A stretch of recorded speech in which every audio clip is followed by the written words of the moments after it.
that is a real challenge for this demographic. Today, we're going to talk about research. Bobby ultimately passed away from Ewing sarcoma. And to put that in perspective, there are approximately 200 to 215 Ewing sarcoma new diagnosis every year. It's a very rare disease. And overall, the family of sarcomas, when you add them all up, doesn't get really beyond 1,000. And the challenge with that is that level of disease does not. Please put your phone on mute if you would, everybody. A level of disease, disease that has so few patients doesn't get the attention. I'm sorry, guys. Can you guys, everybody, put yourselves on mute? Disease that has so few new diagnoses doesn't get the attention it deserves, and it's compounded by the fact that the mortality rate is super high. It is really, really a challenging diagnosis on so many fronts. And so, unfortunately, it doesn't get the attention and financial support. And meanwhile, you've got new patients that are dealing with or being treated with the same treatment protocols that have been done 15, 20 years ago. And that is a huge, huge challenge. So as I talked about, one of our key areas of emphasis is research.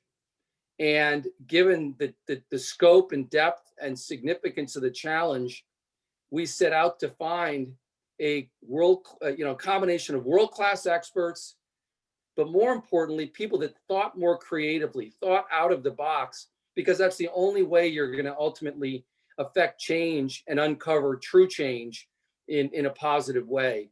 And we were lucky to find that combination with two groups at Cleveland's Case Comprehensive Cancer Center. And you're going to hear a little bit about that today. So welcome, everybody. Thank you again. We're so grateful for you to join us. We're so grateful for your passion and commitment. And it's our commitment to you all to make sure that we're doing our best to give good updates on where your money's going, how it's being spent, and the progress that we're making. So with that, I'll turn it over to Pete. All right. Well, thanks, Peter. A lot of what you said, I think I'm gonna repeat because I agree with everything that you said. So let me just share my screen here.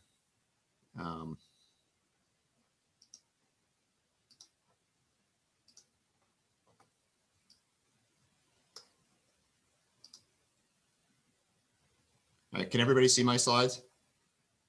Yes.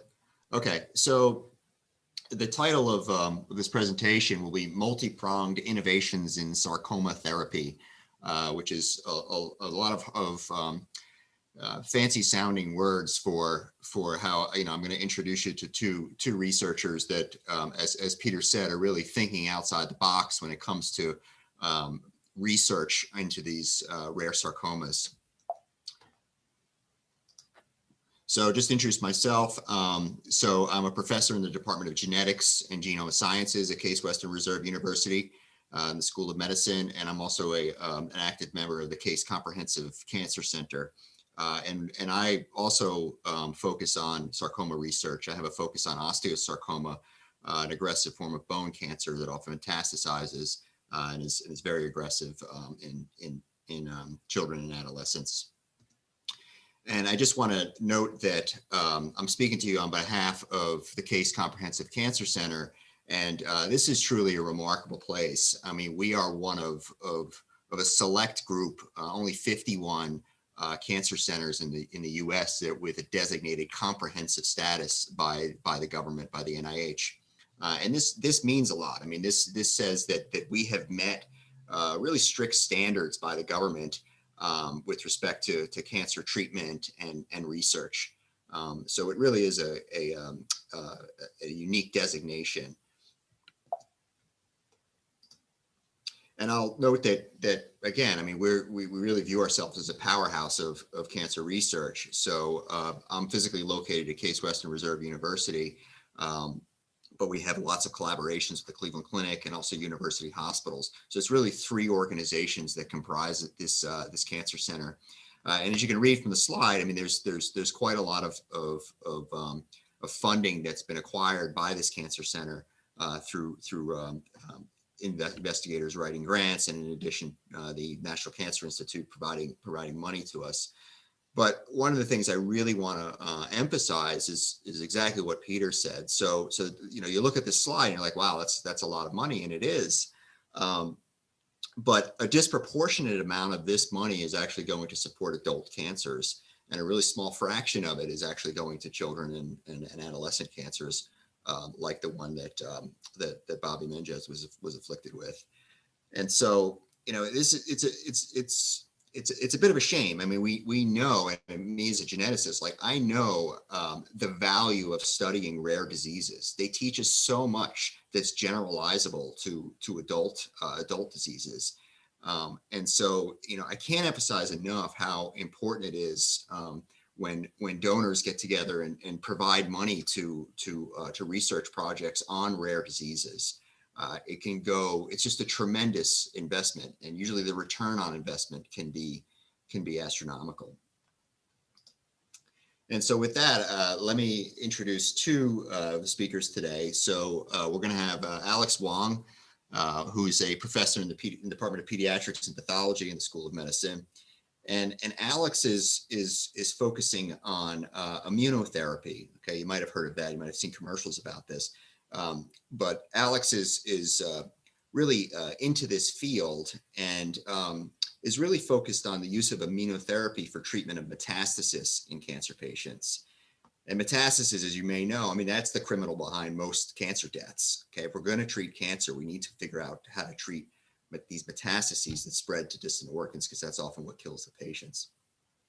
And in addition, on the right here, we have Jake Scott. Okay, so Jake is another outside the box thinker. Okay, he's actually got a very unique background. Jake went to the Naval Academy and was in the military for years, and then decided to have a career change in medicine and research.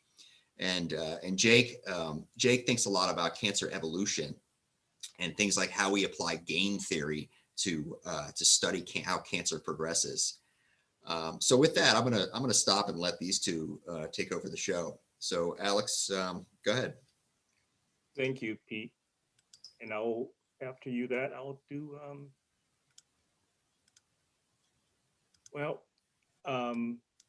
Maureen, it says I cannot share. I've been disabled. I will just talk. Maureen, if you can just make him a co-host, he'll be able to share. Well, while we're doing this, I'll just introduce again. Thank you, Pete. And I first met, I guess, Liz in New York City at the Plaza Hotel a couple of years ago now at the nice luncheon. And I remember having a conversation with Liz about what I do.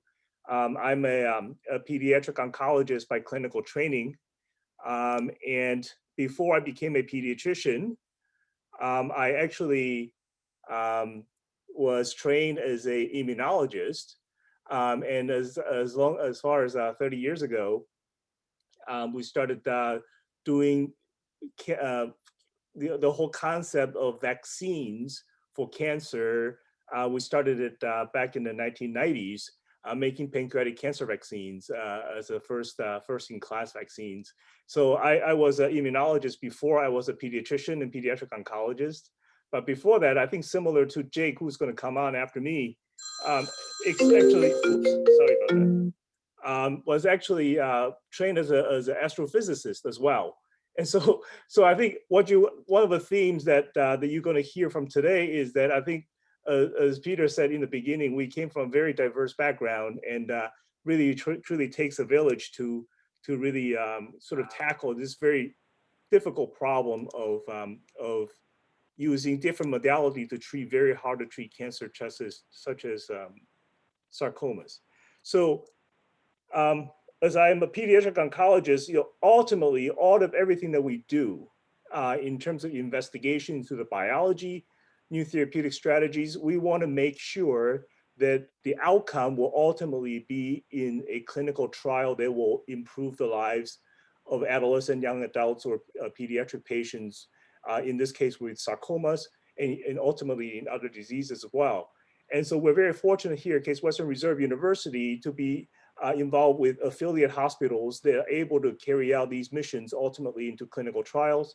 I'm showing here on the left is Angie Fowler's AYA Cancer Institute, and UH Rainbow Babies and Children's, one of two children's hospitals affiliated with Case Western Reserve University, the Comprehensive Cancer Center.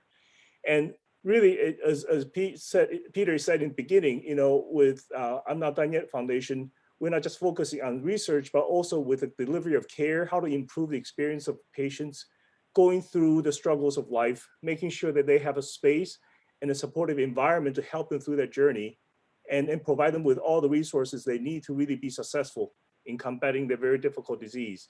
And we are involved, we're intimately devoted to this mission. And on the right here is a few photos of Peter and Liz came by about almost 2 years ago now at St. Baldrick's head shaving event, where they saw me, I have been shedding my hair for about 13 years now, coming up again in March this coming year. And I will try to get Pete and Jake to shave their head as well. I'm not sure if they will do it or not. Probably by the end of today, we'll make them make that commitment. But we're all on the same boat in making sure that there's a brighter future for patients, especially teenagers and young adults battling cancer. So just some background, and then we'll turn over to Jake to hear about his exciting research. But pediatricians actually been doing pretty well in the last 50 years.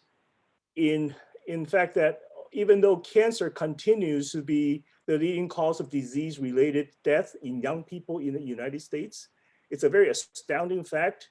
But outside of injuries by trauma and self-inflicted or otherwise, cancer is the #1 cause of death for teenagers and young adults. And the survival rates have improved dramatically over the last 5 decades. In the 60s, if you are somebody diagnosed with leukemia, your chance of survival is less than 15%. Now in the 2021, if you have a standard risk leukemia and you're in the age between 1 and 10, your chance of surviving that leukemia, standard risk B-cell leukemia, is about 94%, which is astounding. Now we've learned how to do this as pediatricians because we learned very early on that these are rare diseases and we have to rely on collaboration with other people in different institutions, collaboratively work together. We can't survive based on working together only alone by ourselves.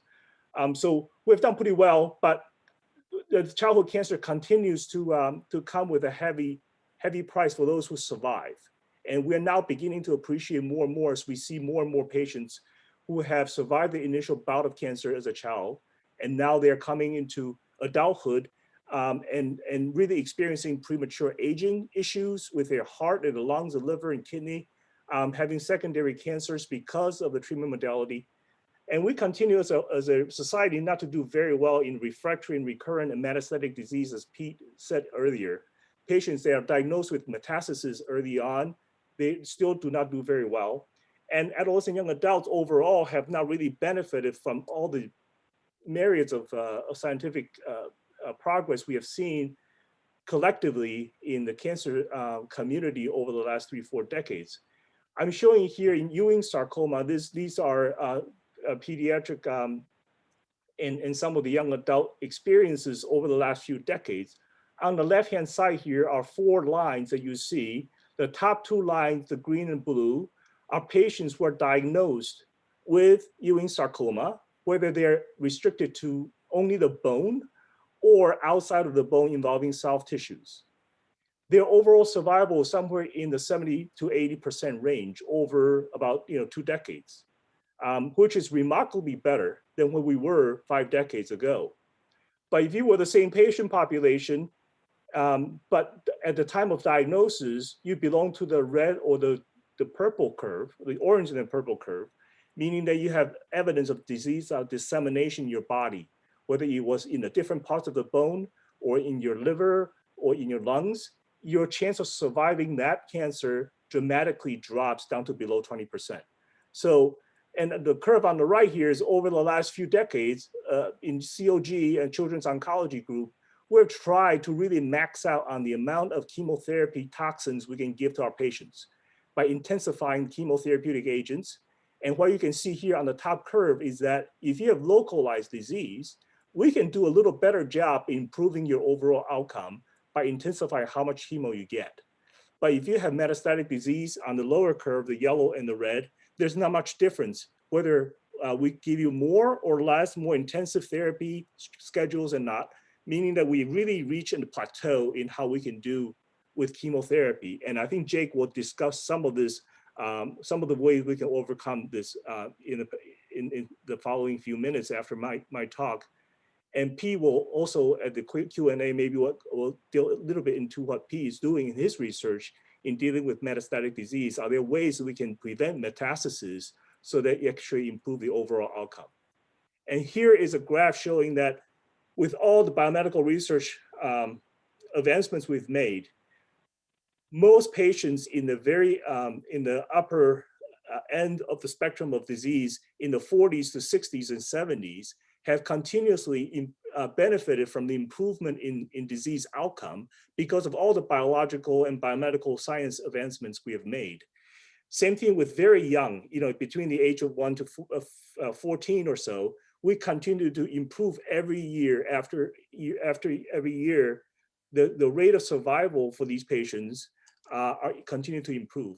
But that age group in between 15 and 39 is that the valley where many of our patients belonging to the age group continue not to benefit from all these advancements.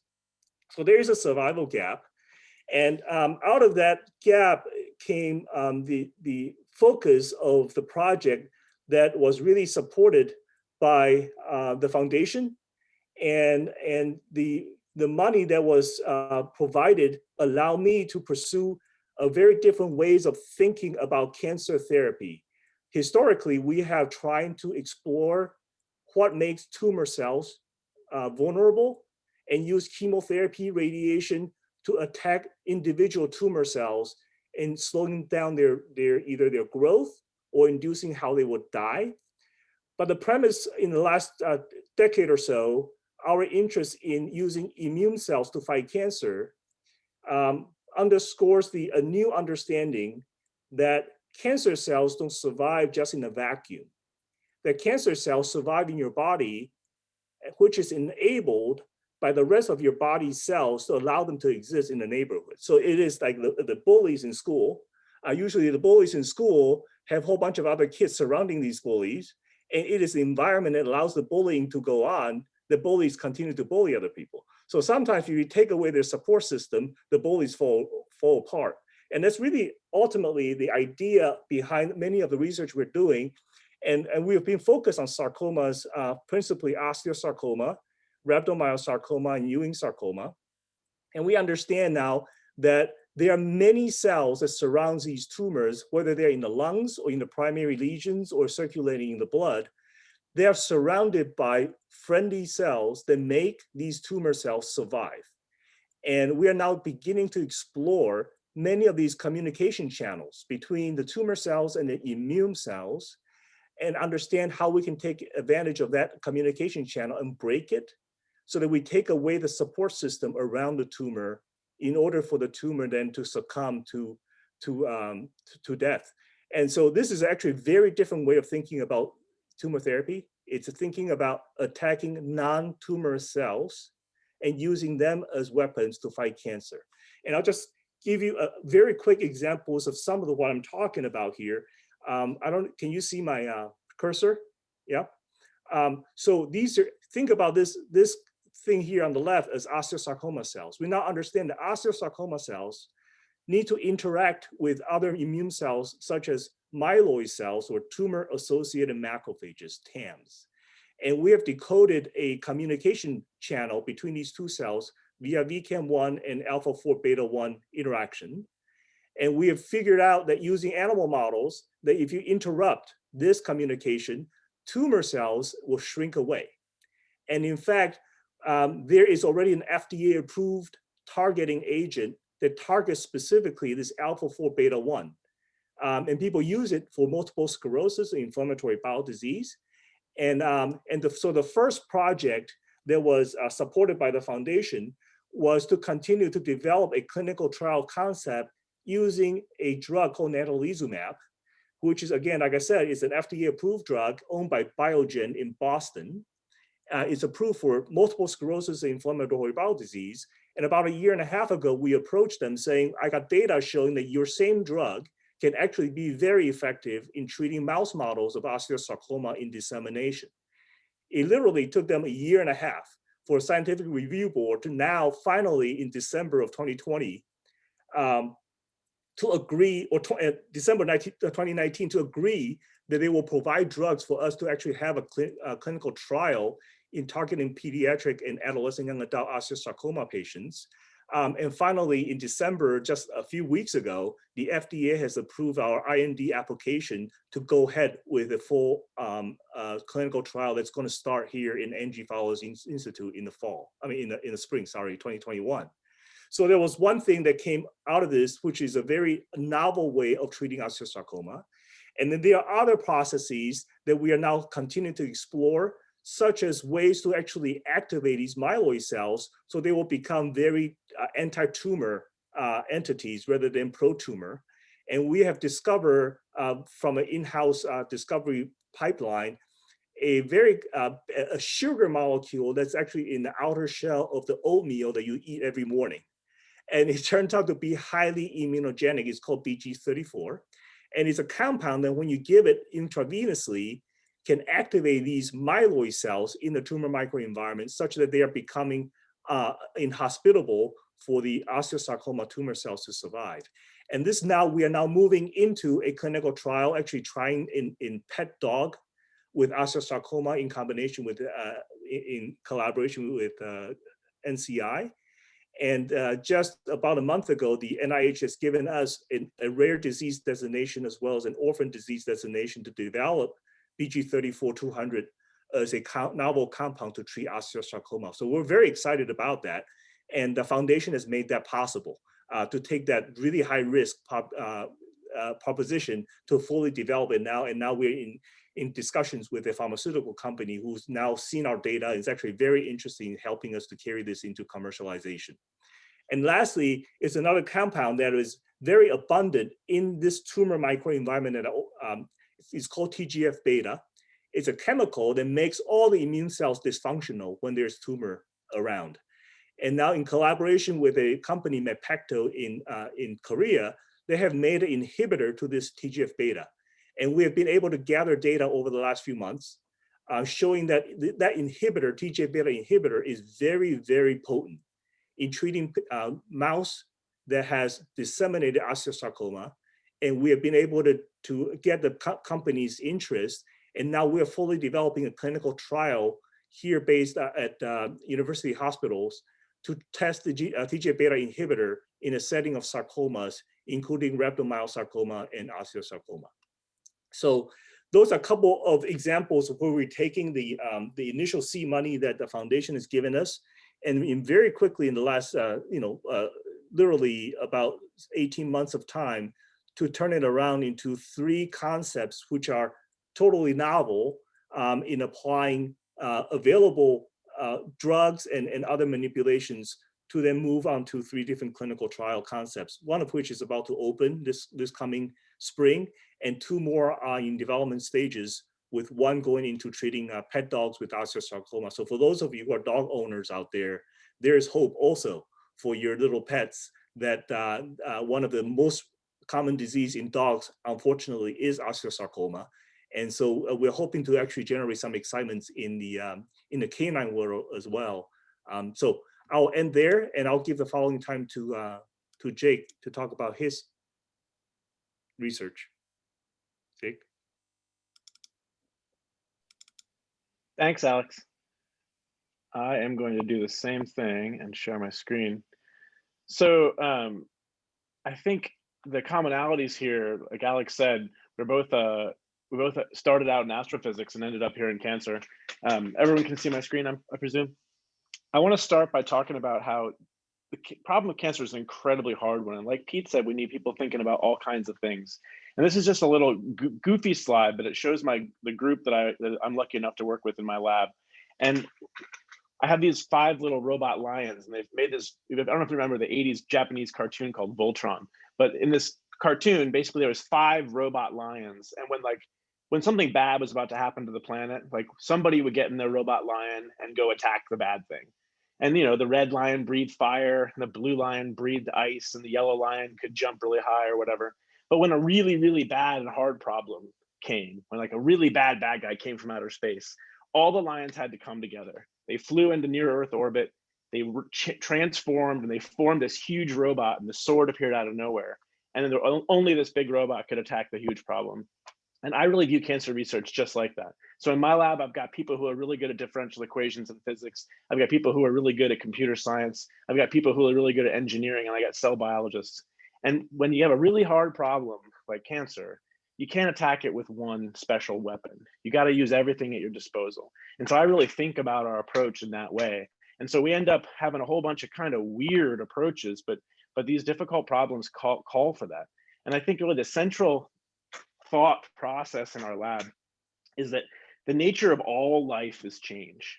You guys might recognize this picture. This is what Darwin wrote in his notebook in the 1800s when he first realized that species evolved. He wrote down this concept of the tree of life. And this is like the one most fundamental governing principle of all life is change. It's the nature of all of us at the organismal level. Cancer is no different. Ewing sarcoma is no different. It starts as one thing and it changes into something else right in front of your face. And this is what's so hard as a doctor is you have a patient who comes in, and even in this era of targeted therapy where we have all this sequencing, we have all this amazing science, and we can design a single molecule to attack a single protein in a single kind of cell. Here's a guy on the left with metastatic melanoma. He's got all these melanomas all over his body. And this is a guy who's lucky, who has a special protein that we happen to have $1 billion drug for, called bemuratinib, doesn't matter what it's called. Take a pill, cancer goes away, you look like the guy in the middle. But every single time this happens, the cancers evolve and they change, and they beat that one drug, because we're attacking them with a single lion. We're attacking them with one weapon. And the issue is that this is not just melanoma. This is not just leukemia. This is every single kind of cancer there is. Every single, with a few small caveats, but metastatic cancers, you saw those curves Alex showed you. Once there's enough cancer and it's spread far enough, the drugs work for a little bit and then they don't. And this happens again and again and again. This is one of my favorite experiments ever. It was done by a friend of mine at Harvard on the top. And I'm just going to explain it to you really quick because it's so cool. It's so instructive. That black and white picture with all the colors on it on the top is a petri dish that's 10 feet long. So they built a special room for one petri dish, 10 feet long, and they put, you can see along the bottom, there's numbers 0, 3, 30. That's how much drug is in each slice of that petri dish. So in the first foot, there's no drug, 0. In the next foot, there's 3 times as much drug as that bug, or in this case, it's a bacteria, could ever learn how to beat. The next foot is 30 times as much, all the way to the middle where it's 3,000 times the strength of drug it takes to kill this infection.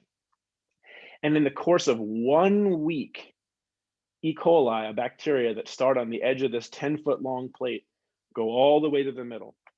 And they evolve resistance to 3,000 times the strength of drug that they had at the beginning. And they don't do it in one way. They laugh at us and they do it in thousands and thousands of different ways. And this is what's happening with our cancer patients. We have a drug that is effective initially, and the cancer beats it. And it beats it in a novel way every time. So we can't just keep inventing a new drug for the next patient and a new drug for the next patient, because there's an almost infinite number of solutions. So once I sort of realized this, I started thinking to myself, what is it that's common between all these forms of life and what they're doing? This is what pests do in our farm fields. You can't use the same pesticide every year. They figure it out. You can't use the same drug in every cancer patient. So this is a picture that I really like to show, and it's the last thing I'm going to show you. But here's the idea. On the left, you have this thing going left to right that looks like an ice cream cone. It's a little easier when you're in person. But what you can see is on the far left where it's just a little point, that's like a purple cell. That's like the very first cancer cell. And as that cancer grows, you see it growing taller. That's like how many cells there are. So when it gets real big and tall, it's a big, big tumor. When it's real small, it's a small one. And what you see is along the course of its growth, these events happen, and it's these color changes here. Think of this like a speciation event. This is like when a Galapagos finch flies off to a new island and slowly turns into a new kind of bird. That's what's happening inside these tumors, is that little islands of tumor cells are turning into different things. And by the end, in this point in here, in the mid, where we biopsy our patients to begin with, there's already this amazing difference, this amazing heterogeneity, this amazing diversity within the cancer. So what we do as clinicians is we look, it's like a lamppost problem. We look for what we know how to look for. But what really is there is this amazing diversity. And so what we focus on in our lab is really thinking about what creates this diversity, and can we think about novel ways to collapse it. So we use statistical mechanics and statistical physics to try to think about what causes these speciation events. So these are tools used by people studying quantum computing and ideal gases, and we try to figure out how that can help us learn how these speciation events happen. We try to ask what happens at the end that's common. Do maybe two of these new cancer species, maybe one's a bat and one's a bird, they can both be caught with a net. Maybe it doesn't matter that they're different if the same drug works on both. And then finally, we use tools thinking about how those species compete in the middle. And we use tools from finance, where we think about how competing bank systems work, or how competing merchants work in an open market. And it turns out that all these tools are accessible to us and available to be used in cancer, and really haven't been. And we're finding that we're making some interesting observations that folks haven't before. And I think it's opening up new avenues for us in ways we haven't. And I think by focusing on that process of evolution instead of sort of the endpoints, we might have a chance to really perturb the whole thing rather than individual ones. And that's all I wanted to say here, except for a huge thanks to I'm Not Done Yet Foundation and the Mangus family. They too visited my lab and heard the story and believed in what we're doing. And so I'm going to stop there and let us go on with some questions. And I'm going to turn over the screen to whomever's next.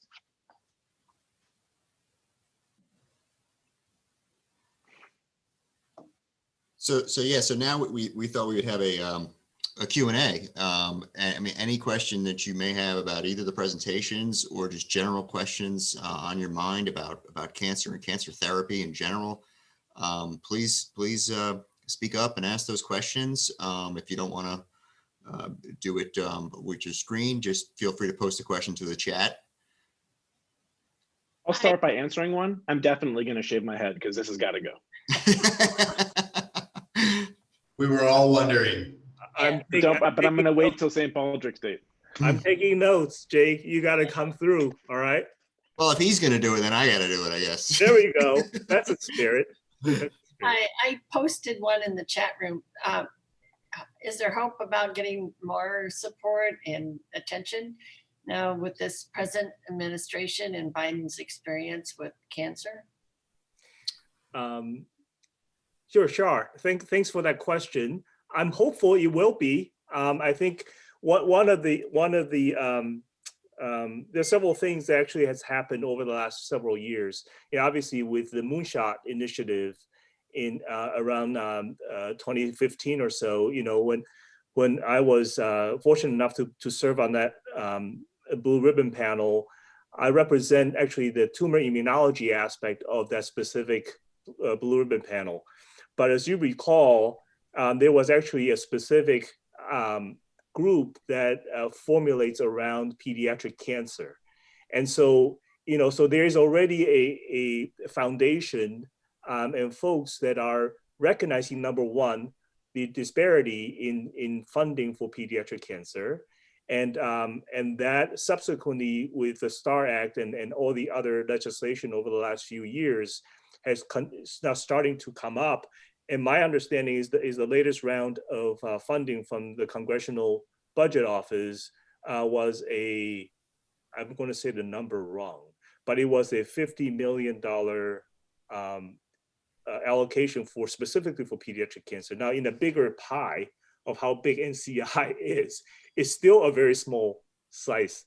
But we're hopeful that I think there's increasing focus on the need of not just pediatric cancer, but AYA, and B, there is an increasing recognition that immunotherapy will play a very important role, and the fact that there's a lag in applying immunotherapy in pediatrics and pediatric cancer.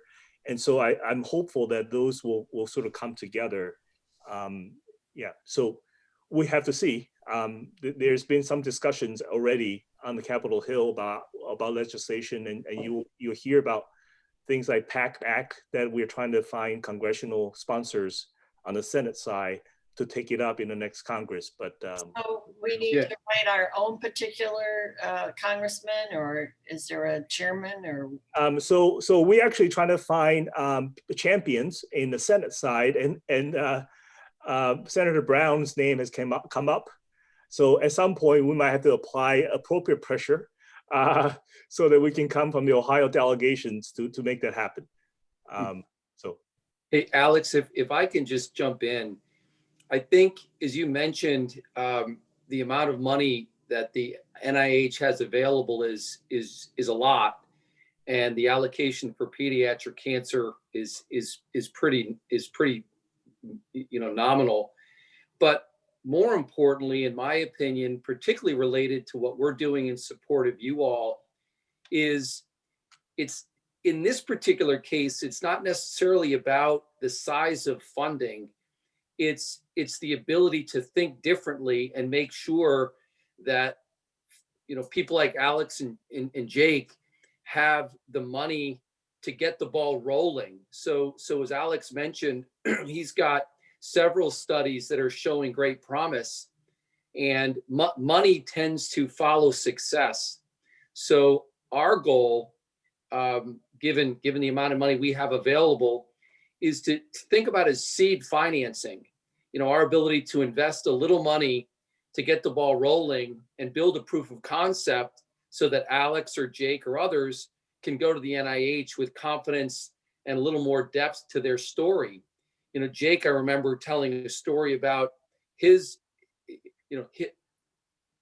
team submitted some grant requests, and inevitably, one person would shoot it down. It's just too out of the box. It's very challenging for many folks, particularly at the NIH level, to appreciate thinking differently.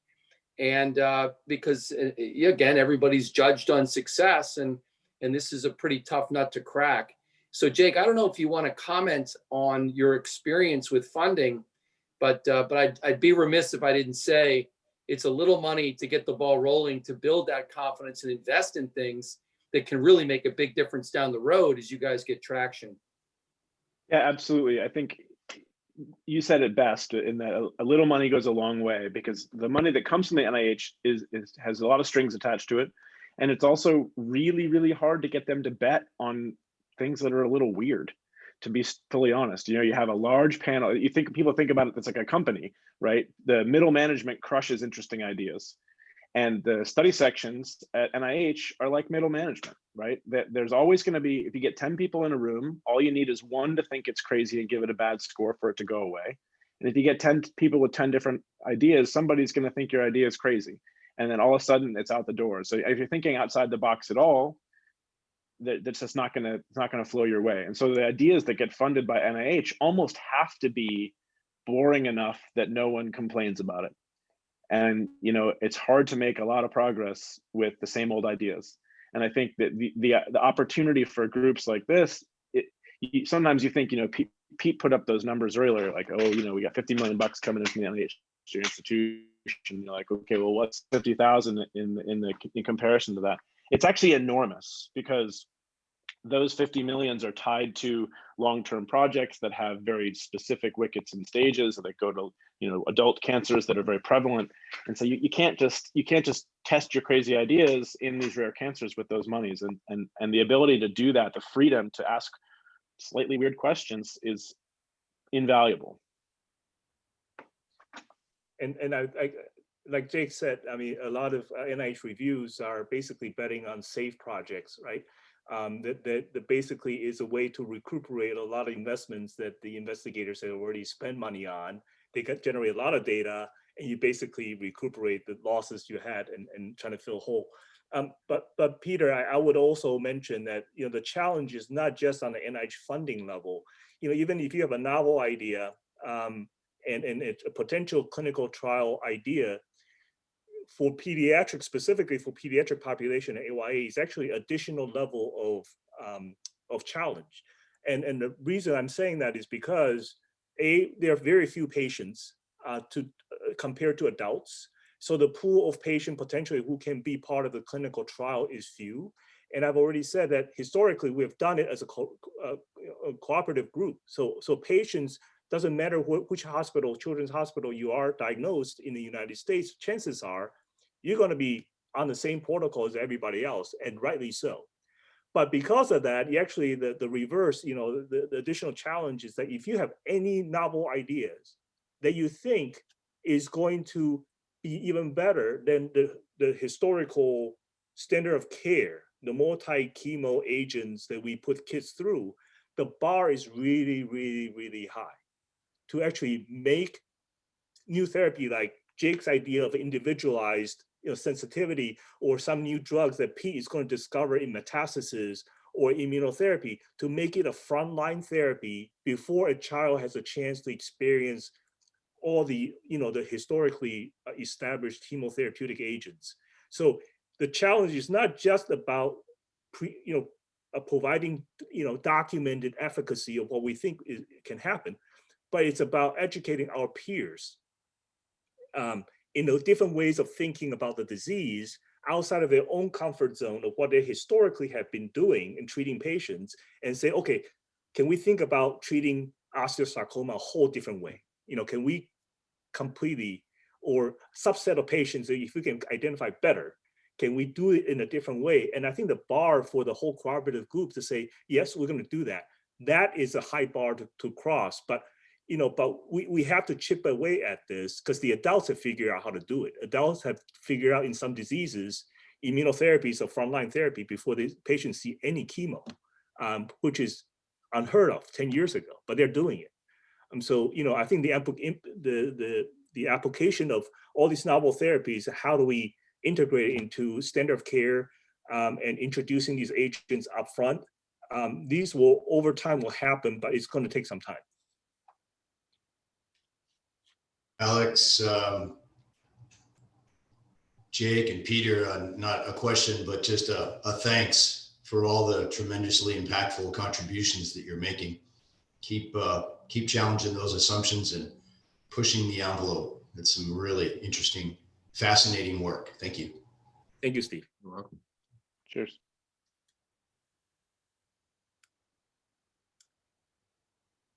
Jake, if I can put you on the spot, can you talk a little bit more about the direction you're going in applying game theory to your work? Again, just maybe a little more detail. Again, to me, that is one area that is fascinating in its ability to just apply proven models in a different, unique setting. And the way you've described it, I think it has a lot of potential as it evolves. So maybe you can go a little deeper on that one, if you don't mind. Yeah, I'd love to. So I think the finance people in the room might be familiar with sort of classical game theory, but there's an extension of that mathematically called evolutionary game theory, which has been used. It's the maths are pretty much the same, but the only difference is it's, I'm going to use some math terms, but I'll explain them. It's continuous in time, which means that instead of saying in a regular game theory problem, you have two players, maybe a bank and a lender and another lender, and they have a strategy they each play. Maybe they make an offer, the other one makes an offer, and then you can use math to figure out which is the better offer and who wins. So one at a time. We play once, we play twice, we play 3 times. In evolutionary game theory, it's a game that is continually played through time going forward. And what we use this for, what it's been classically used for, is to think about how to manage like large wildlife preserves, how to manage fisheries, where the game is instead being played maybe between the fisherman and a species of fish, right? If you fish really hard, you get lots of financial return because you catch lots of fish. But if you fish too hard, the fish species dies off and goes extinct, and then everyone loses. And so there's this game being played where what you're trying to optimize is, in this case, maybe it's health of the fishery and the amount of money the fisherman population can bring in. So it's been used for decades and decades like this, and also to manage like populations of species within national parks. And what we're finding is that we can do the same thing in cancers, where let's say at the beginning, a patient's tumor is very, very sensitive to a certain drug. We all know this works. You give a drug, those cells die off. But what happens is that slowly, a small population of cells that are resistant start to grow. So as you're pushing down the population of sensitive cells, you're allowing space and oxygen, literally, and nutrients and space for the resistant ones to start growing. And if you push past a certain threshold, the sensitive cells die off, and the only thing that's left is the resistant ones, and the drug doesn't work at all anymore. And so we see this as really, really central and similar to the same problems we've been thinking about in fisheries, for example. Fish too hard, fish go away. Give the drug too hard, and the cells you can treat go away. And so we're trying to use the same math that we've been using for the fisheries to try to think about different ways to treat, where maybe you can actually promote drug sensitive cells in a sensible way. And it looks like there's actually been a positive trial in prostate cancer where this has worked in men who have widely disseminated prostate cancer. And we're trying to move this toward the dish, actually. So we're trying to get a better understanding of it from a basic biology point of view, and then be able to extend it to any cancers. And so we're working on this in Ewing sarcoma, and we're working on this in lung cancer, and some other places. But it's really that commonality. Again, I think a lot of us who become specialists in something get the blinders on and can only see the special thing that you're studying. But as a physicist, I'm obsessed with the concept that all things are the same at some point, that there are fundamental principles driving this complicated world. And so by zooming out and trying to take advantage of these principles that have worked in other scenarios that are similar, we're hoping to make similar gains in this specific scenario. And Jake, I would actually, and we need to talk some more, by the way, because I think the game theory, once you add more parameters into the whole game theory, so far, obviously if the immune system itself operates on the game theory. I think it evolves over time, right? It's not a static responder in the environment. So how your tumor cells respond to the different chemotherapeutic agents and the kinds of stress factors that come on the cells, and how the immune system on the surrounding portion of the tumor will then correspondingly adapt to that and evolve over time, co-evolve with the immune cell, with the tumor cells. I think that as you add more and more parameters to your theory, you're starting to get hopefully a better picture of how that's going to react in the outcome. Absolutely. So do we have any other questions from the attendees?